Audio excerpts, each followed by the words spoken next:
السلام عليكم، مرحبا بكم معايا في مطبخ كراميل 48. الوصفه نتاع اليوم جبت لكم البغرير ديال السميد وفي الطاجين بالبيض. كيجي من ألذ ما يكون، كيجي واحد البغرير لذيذ بنين رائع.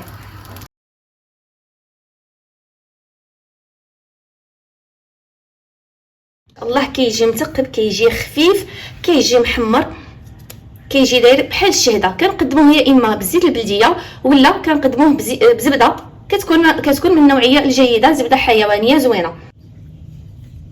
هنا ندير 4 الكيسان ديال العنبه ديال السميد. الكاس الثاني،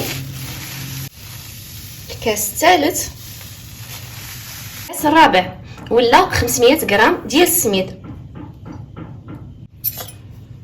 غادي نضيفلو معلقه صغيره ديال الخميره، بودره ديال الخميره ديال العجين، معلقه صغيره مع مراج ديال السكر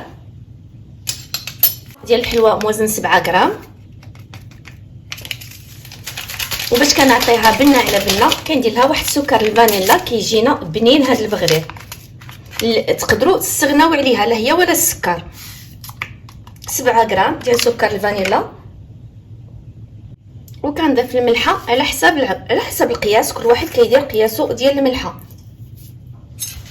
نخلط هنايا كلشي مزيان. هنايا بيضه من درجه حراره المطبخ، وكنخلط 5 ديال الكيسان ديال العنبه ديال الماء، وكنشوفوا واش خاصنا. الماء غير نص سقايه.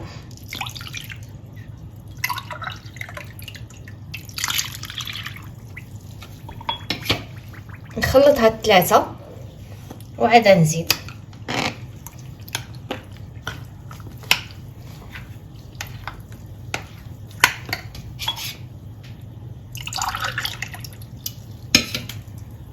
الكاس الرابع، وهذا الكاس الخامس.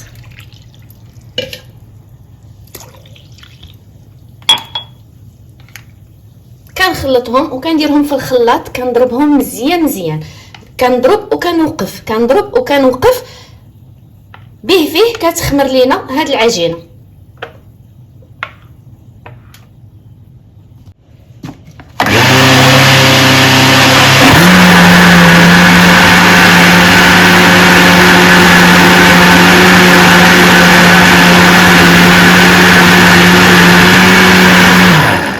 ضروري كتضربوا وكتوقفوا باش ما كيخسرش لكم الخلاط ديالكم.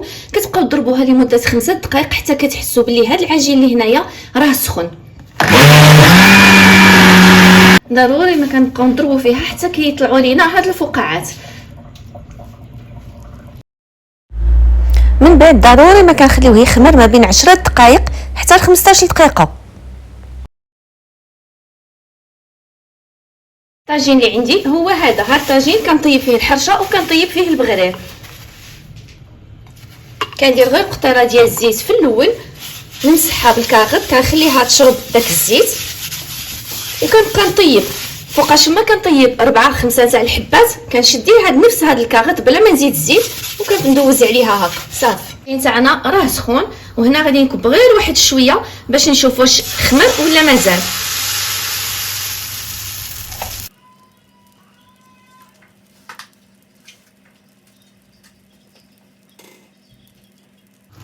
بالنسبه للبغرير باش كيجينا ناجح كنخليوه يخمر لمده 10 دقائق حتى ل 15 دقيقه. وانتم كتجربوا ديروا وحده صغيره وشوفوها الا تقبات لكم هي هذيك طيبوه. شفتوها مازال ما تقبات، خليوه كيزيد واحد 5 دقائق وبديو كطيبوا فيه. شوفوا معايا ما شاء الله كيجي متقب، كيجي محمر لتحت. في الاول كنجهدوا له النار، كنخليوه حتى كيطيب على خاطرو، ومن بعد كنقصوا له وكنخليوه يتحمر من تحت مزيان.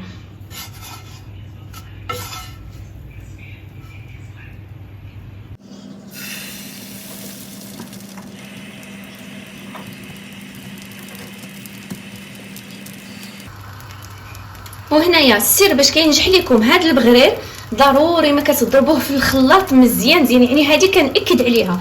كتضربوه مزيان وخليوه يخمر لمده 10 دقائق حتى ل 15 دقيقه ان شاء الله، ويجيكم هكا زوين. وبالنسبه للمقله ما كدهنوهاش كل مره بالزيت، لانه الا دهنتوها كل مره بالزيت البغريره ديالكم ما غاديش تقد مزيان. كندهنوها غير المره الاولى، وإلا شفتوها كتلصق كل واحد 5 6 البغريرات دهنوها غير شويه بنفس الكاغط اللي دهنتو به الاول، وبلا ما كديروا الزيت.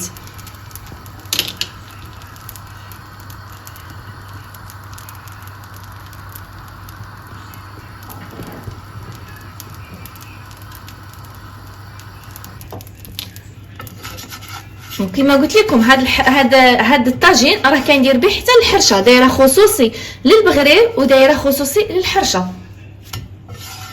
شوفوا لي ما شاء الله البغريره كي دايره.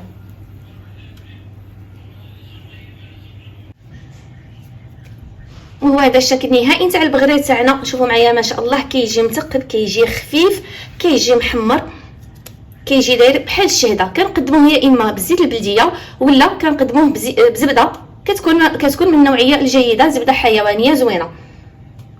الا عجباتكم الوصفه نتاع اليوم ما تنساونيش باللايكات ديالكم والتعليقات الزوينه اللي كتخليوها لي، واكيد الاشتراك بالقناه باش كيوصلكم كل جديد. غادي نقول لكم دمتم في حفظ الرحمن، مع السلامه والى فيديو قادم ان شاء الله.